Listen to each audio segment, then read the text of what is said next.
Good morning pirates. Welcome to our channel bank nifty prediction.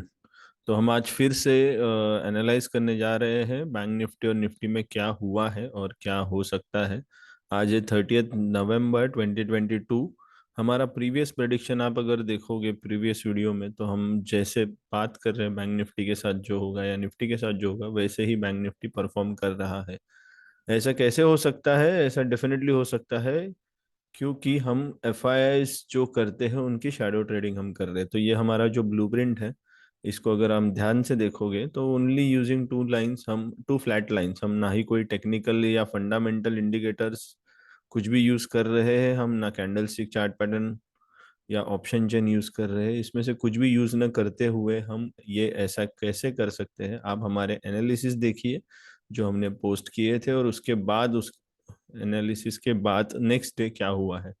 तो सब चीजें हम कवर करेंगे। Do not forget to subscribe इस यूट्यूब चैनल को सब्सक्राइब कीजिए। आप कमेंट कीजिए, आपकी क्वेरीज है कुछ तो वीडियो पे पोस्ट कीजिए, तो उनको मैं एड्रेस करूंगा हमारे नेक्स्ट वीडियोस में। तो चलिए शुरुआत करते हैं निफ्टी और बैंक निफ्टी के लिए। तो निफ्टी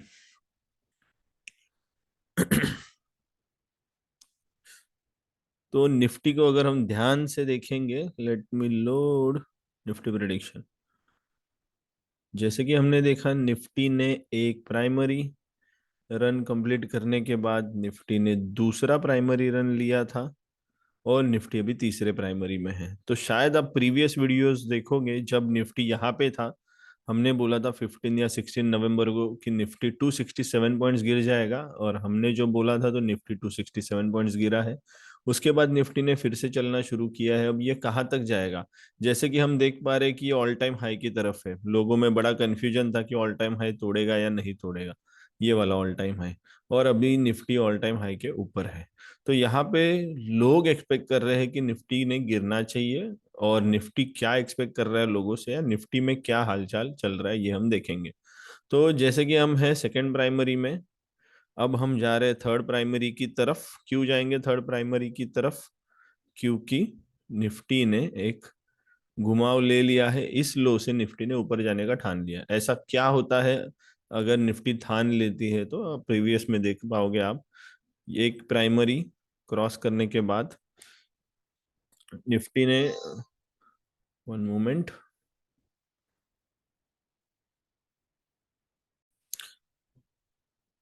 निफ्टी ने एक प्राइमरी कंप्लीट करने के बाद निफ्टी के साथ क्या हुआ, निफ्टी एटलीस्ट दो बॉक्सेस नेक्स्ट टू प्राइमरी के लिए निफ्टी ऊपर जाना शुरू कर दिया। उसके बाद निफ्टी के साथ कुछ होगा वो देखा जाएगा, लेकिन एटलीस्ट दो बॉक्सेस निफ्टी ऊपर की तरफ जा सकते हैं। एंड अभी निफ्टी के नीचे आने की जो संभावना है ये वो हो जाती है सिर्फ 800 पॉइंट्स, क्योंकि इसने दो बॉक्स कवर कर लिए हैं। अभी हम यहाँ पे अगर देखने जाएंगे निफ्टी के साथ जो हुआ है, लो से निफ्टी ने थर्ड बॉक्स में एंटर किया। अभी यहाँ पे हमें तो यहाँ पे पहुंचना ही है, कुछ भी हो जाए।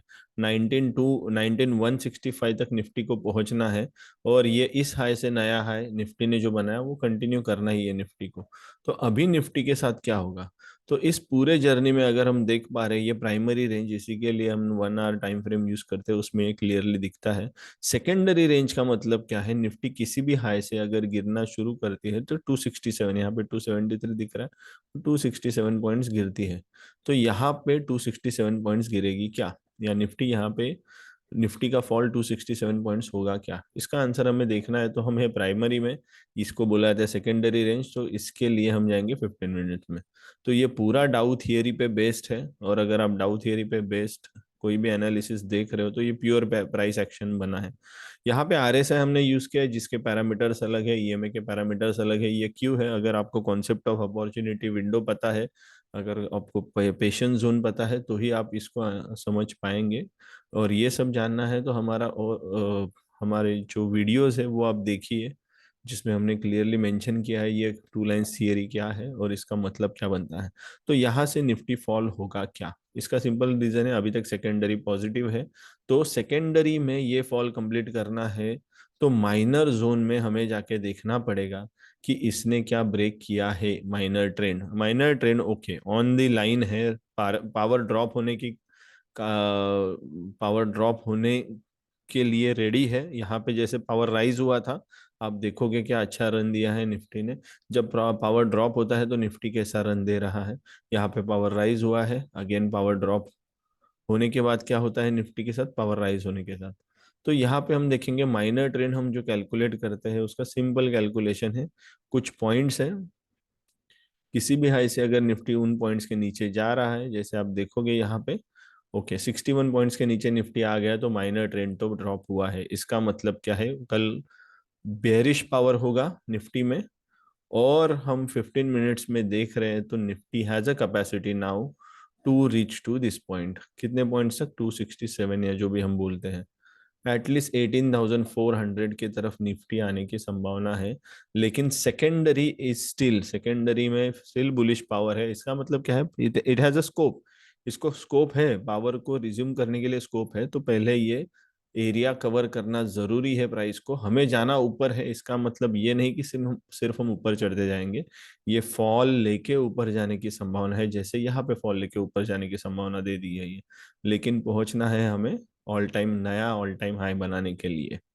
और अगर नया ऑल टाइम हाई नहीं बनाना है तो हमें वो यहाँ पे पता चल जाएगा। अगर इस लेवल के नीचे 18,400 के नीचे निफ्टी चला जाता है तो फिर हम नया हाई थोड़ा लेट एक्सपेक्ट करेंगे, क्योंकि उसके बाद क्या हो जाएगा, ये फॉल बढ़ के यहाँ तक आ सकता है 17,800। क्या निफ्टी ऑफर कर पाएगा, ये हमें नेक्स्ट सेशन में पता चलेगा। लेकिन कल का अगर हम सोच रहे तो हम यहाँ तक का सोच रहे हैं निफ्टी की जो आने की संभावना है।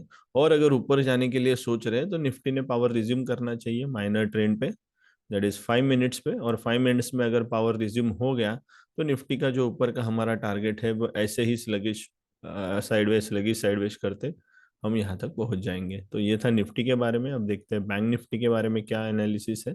बैंक निफ्टी को हम देखने जाएंगे जैसे आर्ली के टाइम फ्रेम पे। बैंक निफ्टी की प्राइमरी जोन थोड़ी बड़ी होती है क्योंकि बैंक निफ्टी की साइज बड़ी है, 2160 या अप्रोक्सीमेटली 2100 जिसको मैं बोलता हूँ।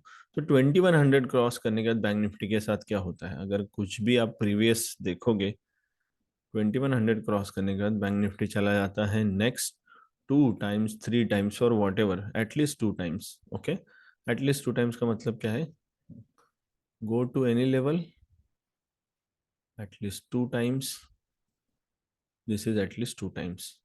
ये एग्जैक्ट क्यों है, एग्जैक्ट कैसे है, ये सब जानने के लिए आपको टू लाइन थ्योरी देखनी होगी। जैसे कि आप यहाँ पे देखोगे ये 2100 की रेंज है, यहाँ से जब फॉल दे दिया तो कितना फॉल जाना चाहिए, एग्जैक्ट 2 टाइम्स।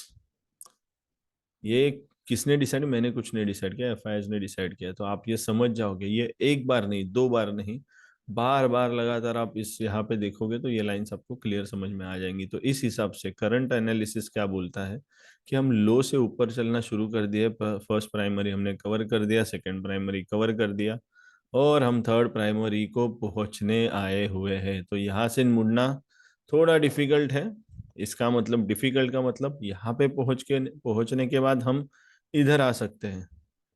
किधर पहुंचने के बाद, 43,900 या 44,000 पहुंचने के बाद हम 41,700 पे आ सकते हैं। लेकिन अगर यहाँ से नीचे जाना है तो एटलीस्ट 750 का स्कोप तो फिलहाल बनता है। अभी ये 750 का स्कोप बनता है तो हमें चेक करना है कि ये 750 का मतलब क्या है, प्राइस 42,600 तक आने की संभावना है या नहीं है। तो ये तो है primary, primary showing bullish, okay it is okay. तो हम प्राइमरी बुलिश है तो यहाँ तक हम पहुंच जाएंगे। लेकिन सेकेंडरी जो है, secondary okay, secondary is also bullish. Secondary आप देख पा रहे हो कि यहाँ से बुलिश है। तो ये जो रेंज है सेकेंडरी का मतलब क्या है, इस पूरे रन में प्राइस फॉल होगी 750 पॉइंट से, उससे ज्यादा नहीं हो सकेगी, उसमें ताकत ही नहीं है उससे ज्यादा फॉल होने की। लेकिन वो फॉल होते होते होते होते ही वो अपना प्राइमरी टारगेट कंप्लीट करेगी। तो बहुत सारे ऑप्शन बायर्स जो है, उन्होंने यहाँ पे एक ट्रेडिंग में एक फेस किया रहेगा कि उनका प्रीमियम वो उनको मिल, मार्केट देता तो है लेकिन वापस ले लेता है। ऐसा क्यों, क्योंकि यहाँ पे अगर हम ध्यान से देखेंगे, जैसे मैंने हमारे टू लाइन्स क्लब पार्टिसिपेंट को कल बोला था कि मैं आज के वीडियो में ये कवर करूंगा, प्राइस यहाँ पे रुकी है, यहाँ पे साइडवेज कुछ बनाया नहीं, प्राइस ने चलना शुरू किया डायरेक्टली। इसका मतलब क्या है, प्राइस ऊपर जो चढ़ने का नाटक कर रही है वो उतरने के लिए कर रही है। उसका मतलब क्या है, हम 2x पहुंच जाएंगे और हम नीचे उतरेंगे, शायद ये नीचे यहाँ तक उतरेंगे, from this point to this point, या from this point to this point. ये हमें आगे पता चलेगा आने वाले सेशंस में। अभी हम माइनर्स में क्या देख रहे हैं, अभी हम सेकेंडरी में और प्राइमरी में क्या देख रहे हैं, प्राइमरी में अभी हम ऊपर का टारगेट देख रहे हैं। तो जब तक 2x या 2x से ऊपर नहीं चला जाता, हम पूरा नीचे का नहीं सोचेंगे। उसके बीच में हर बार प्राइस जब फॉल होगी, इसका मतलब क्या है, आपको बेस्ट अपॉर्चुनिटी यहाँ पे शॉर्टिंग की है जो कि ट्रेंड के अगेंस्ट है, तो ये स्केरी है। यहाँ पे बाइंग की है जो कि ट्रेंड के साथ है, तो यहाँ पे जो कुछ आपको बाइंग को मिल रहा है, यहाँ से जो 0.33 के रिवर्सल्स आपको मिल रहे हैं, यहाँ से जो आपको रिवर्सल्स मिल रहे हैं, वो अच्छे खासे रिवर्सल और ट्रेंड को सपोर्ट करने वाले हैं। तो माइनर मूव प्राइमरी को सपोर्ट कर रहा है, तो अपने को यहाँ पे बेनिफिट होगा। लेकिन ऊपर से आप शॉर्ट करोगे तो टेम्पररी बेनिफिट होगा। तो टेम्पररी बेनिफिट कैच करने वाला हमारा टू लाइन्स क्लब का रूल क्या है, अगर आप ऑप्शन बायर हो, आप किसी भी तरफ हो, तो minor trend last for very short duration. इसका मतलब क्या है, बहुत ही कम समय के लिए माइनर ट्रेंड रहता है, और माइनर ट्रेंड कैच करना है तो आप 5 मिनट्स का टाइम फ्रेम यूज कर रहे हो।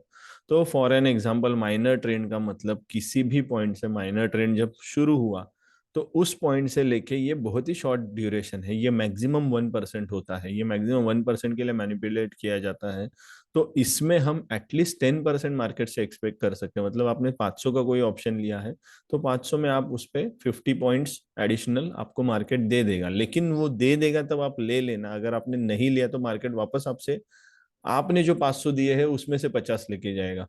ऐसा वाला ये फेज है, तो यहाँ पे बहुत ही केयरफुल रहना। और माइनर ट्रेंड हमें यहाँ पे दिख रहा है, ओके ब्रेक हुआ है, यहाँ पे भी ब्रेक हुआ था, इसका मतलब इसके नीचे सस्टेन किया, तो ये माइनर ट्रेंड पूरा का पूरा फ्रॉम दिस पॉइंट यहाँ से यहाँ तक 750 तक आ सकता है नीचे। और यहाँ ब्रेक नहीं किया, ऑलमोस्ट ब्रेक किया है, तो मैं यही का ही सोचूंगा, माइनर ट्रेंड ब्रेक किया है तो। और माइनर ट्रेंड ब्रेक किया है तो पहले पूरा यहाँ पे नहीं सोचूंगा, क्या प्राइस ने ऊपर से नीचे एक पीजेड साइज जो 250 का बोल रहा हूँ मैं, 250 के नीचे प्राइस आया है क्या, ओके नहीं अटक गया है, तो यहाँ पे हम वेट करेंगे। हमारा जो करंट पीजेड है 292 पॉइंट्स का चल रहा है, इसके नीचे अगर आ रहा है तो हम उसको बोलेंगे कि माइनर ट्रेंड ब्रेक किया है, एंड देन हमें फिर नीचे का 750 पूरा सोचना है। लेकिन माइनर मूव का मतलब क्या है, कि माइनर ट्रेंड के हिसाब से it has almost completed 292 points. So यहाँ पे स्टिल प्राइमरी ट्रेंड ऊपर है, तो हम ऊपर ऊपर के तरफ ही सोचेंगे। ऊपर स्कोप भी अच्छा खासा है, पावर यस दिखा रहा है, पावर में चेंज है। तो लेट्स चेक कल क्या होता है प्राइस के साथ। ऑलरेडी पॉइंट हमारा जो माइनर ट्रेंड, ओके, 0.33 भी हमारा ब्रेक किया है, तो नीचे की तरफ का ही दिखा रहा है, और उस हिसाब से हम पहुंच तो गए हैं। तो यहाँ पे इसके नीचे ब्रेक हुआ तो ही हम इधर का सोचेंगे। अगर ये ऊपर के ऊपर चल रहा है तो हमारे टारगेट्स अभी भी ऊपर ही है। तो ये निफ्टी बैंक निफ्टी में फिलहाल आपको जो क्वेश्चन पेपर आ रहा है, जिसको मैं बोलूंगा, जिन किसी बंदों ने अभी ट्रेडिंग शुरू किया है, उनको जो अभी एग्जाम पेपर आ रहा है, that is the toughest exam paper. ऐसा एग्जाम पेपर आ रहा है तो आप पास होने की संभावना बहुत कम है। क्यों? क्योंकि एग्जाम पेपर कैसे आना चाहिए, एग्जाम पेपर ऐसे आना चाहिए, या एग्जाम पेपर ऐसे आना चाहिए, या एग्जाम पेपर ऐसे आना चाहिए, ऐसे आना चाहिए। ये वाला जो पैच है, ये देखने में इजी लगता है, क्या है वो पैच? वो कुछ पैच नहीं है, मार्केट साइडवेज है बहुत ड्यूरेशन के लिए। इसके अंदर हम ढूंढने जाएंगे तो मार्केट सेकेंडरी साइडवेज में है।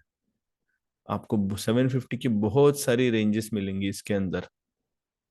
तो साइडवेज के अंदर पीजेड अगर आप इसे में ट्रेड कर रहे हो तो आप बर्बाद हो जाओगे, उसमें ऑप्शन बायर का कुछ मतलब नहीं है।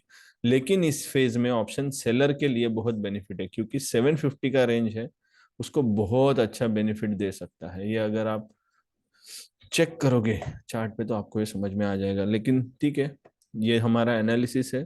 तो प्लीज, अगर आपको ये एनालिसिस अच्छा लग रहा है और मुझे कंटिन्यू करना है ऐसा आपको लग रहा है, तो इस वीडियो पे कमेंट कीजिए, लाखों कमेंट ठोकिए। आप अपने जो बंदे हैं, या आप अपने जो फ्रेंड्स हैं, या कोई रिटेल ट्रेडर्स है, उनके साथ ये शेयर कीजिए। क्यों शेयर करना है, that is up to you, because मुझे नहीं लगता कि हम जिस तरीके से एनालाइज करते हैं, वो इस लेवल का एनालिसिस कोई और चैनल करता होगा।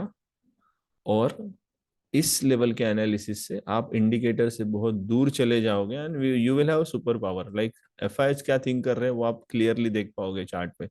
और चार्ट का एक वही प्रॉब्लम है कि chart is a price action, और प्राइस एक्शन कोई कितना भी बड़ा प्लेयर हो उससे वो छुपेगा नहीं, चार्ट पे वो क्लियरली विजिबल होगा। इसके साथ हमने कुछ स्टॉक्स ढूंढे हैं जो हमारे क्राइटेरिया में फिट हो रहे हैं, जिनका आरएसआई अबव 137 आ गया है।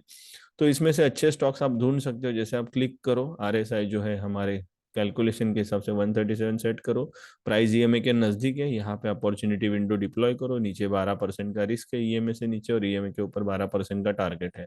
और ऐसे जो स्टॉक्स है यहाँ पे एफआईआर ने इन्वेस्ट किया है लास्ट क्वार्टर्स में, 4 क्वार्टर्स में, इसीलिए आपके सामने ये स्टॉक आए हैं। तो आप अगर यहाँ पे इन्वेस्ट करते हो तो एटलीस्ट 12% रिटर्न आप इससे निकाल सकते हो। ये भी एक अच्छा स्टॉक है, ऑलरेडी एक ईएमए के नजदीक है, तो इसमें भी आप इन्वेस्ट कर सकते हो। विनती ऑर्गेनिक्स, व्हाट इज विनती ऑर्गेनिक्स, ये थोड़ा ऊपर है ऑलरेडी, कुछ विंडो कंज्यूम की है। जैसे कि यहाँ पे उसने ऊपर जाना शुरू किया तो यहाँ पे ऑलमोस्ट 12% या वॉट एवर कंज्यूम किया रहेगा। तो यहाँ पे it is not best opportunity right now, let the best opportunity come. तो दो पिछले मैंने जो स्टॉक दिखा है उसमें ऐसा हो सकता है, ऐसे मैं बोल रहा हूँ। ऐसे सारे स्टॉक, सन फार्मा ये तो पिछले 3 दिनों से हमारे लिस्ट में है, अगर आप देखोगे सेम अपॉर्चुनिटी, और एफआईआई ऊपर लेके गए हैं स्टॉक को। एंजल वन, ये शायद नया आया है, अभी रिसेंटली क्रॉस होना चाहिए। ओके, ये क्रॉस हुआ है 2 दिन पहले या वॉट एवर, और इसको भी एफआईआई ऊपर लेके आए हैं। उसके बाद है एससीआई। एससीआई तो हमने रेकमेंड किया था 7-8 दिन पहले, रेकमेंड किया था इस जगह पे रेकमेंड किया होगा या इस जगह पे रेकमेंड किया होगा, लेकिन ये ऊपर ही जा रहा है क्योंकि एफआईआई उसमें इन्वेस्ट कर रहे हैं।